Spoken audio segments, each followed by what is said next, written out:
Hola a todos, bienvenidos de nuevo a mi canal. Ya sabes, seguimos hablando sobre la democracia, o en este caso voy a hablar de lo opuesto a la democracia, que es la representación. Igual algunos no lo consideran así, pero es cierto. Es decir, tú cuando el pueblo no tiene el poder, es decir, es decir, hay una separación de poderes, es decir, ya no es democracia. O lo tienes o no lo tienes. Lo que hacen las dictaduras, es decir, para justificar esa dictadura, lo que hacen es apropiarse de la palabra democracia, porque si no se vería claramente que es una dictadura, porque no es decidida por el pueblo. Lógicamente, ya digo, democracia es tener el poder y la separación de poderes es el sistema representativo, es decir, es totalmente lo opuesto.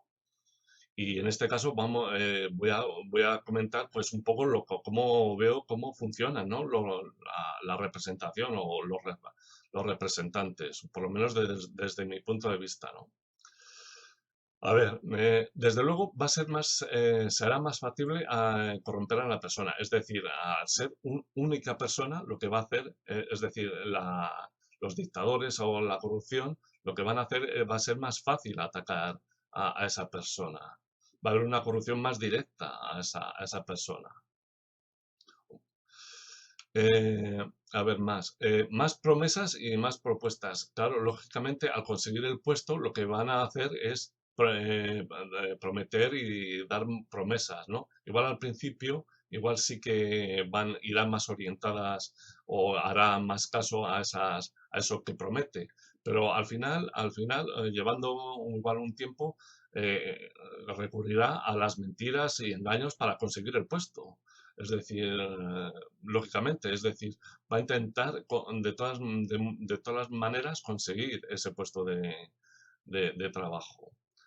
Lógicamente, una vez cuando ya consiga el puesto de trabajo, querrá menos responsabilidad. Es decir, diversificará, ¿no?, más los cargos. Es decir, los asesores, ¿no? Lo que se suele llamar asesores.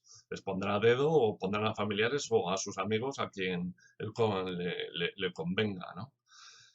Intentará, una vez conseguido el puesto, intentará hacerse inmune. Es decir, en caso de que le puedan denunciar o tenga muchos problemas, lo que va a hacer es intentar hacerse inmune. Actualmente, por ejemplo, ahí está el aforamiento, ¿no? Y son los tribunales supremos los que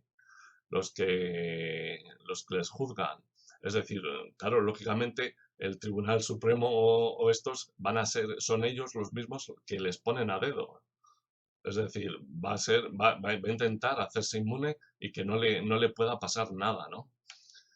Intentarás también ser imprescindible, es decir, para que no le puedan echar, va a intentar de todas maneras ser imprescindible, pues por amistades, por conocimientos y tal, dirán, pues va a decir a la población, pues eso, ¿no? Que es imprescindible para ellos.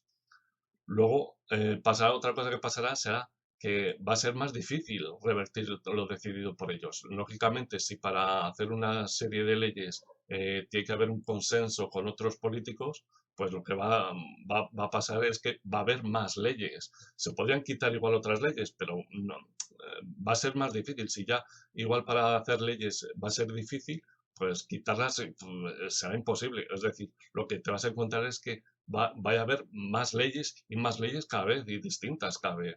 Incluso unas que no tengan que sobrepongan sobre otras o incluso sin sentido, ¿no? Lógicamente va a haber más gasto económico. Es decir, claro, lógicamente, una vez conseguido el puesto, lógicamente no va a estar ahí parado sin hacer nada. Pues lo que va a intentar hacer es hacer cosas y cosas y cosas. Es decir, va a haber un más gasto público de dinero.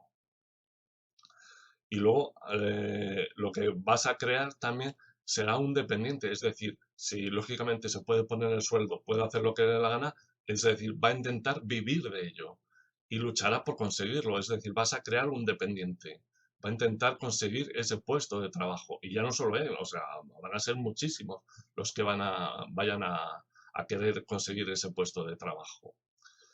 Lógicamente, tú sumas todo, es decir, egoísmo humano, capitalismo más la corrupción, es decir, lo que estás creando es un dictador. Es decir, al final y al cabo va a ser un dictador.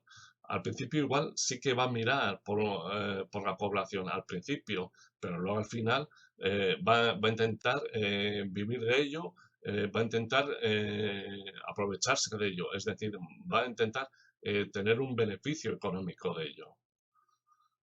Muchas veces, a ver, en una democracia se dice que las decisiones, yo suelo decir que las decisiones en conjunto van a ser más sensatas que las decisiones tomadas por unos pocos. Igual al principio sí que puede pasar que los conocimientos de los sabios o gente preparada sí que puedan ayudar, pero a la larga, al final, las decisiones en conjunto van a ser mucho mejor que las decisiones de unos pocos, o por lo menos eso creo yo, ¿eh?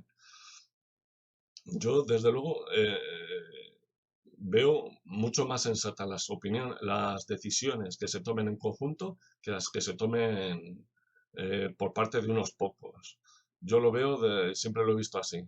Y si no, yo no sé si se podrían hacer igual algunas pruebas o cómo podría pasar, pero desde luego yo siempre lo he visto así, ¿no? Que las decisiones al final van a mirar en conjunto, van a mirar bien por la sociedad. Pero en cambio las decisiones de unos pocos lo que van a mirar es pues eso, por unos pocos, por ellos mismos o por un determinado número de, de clases sociales, ¿no? Pero van a ser, no van a ser para un beneficio público en general. Pues nada, ahí dejo mis reflexiones, lo que pienso yo que es el funcionamiento de los representantes.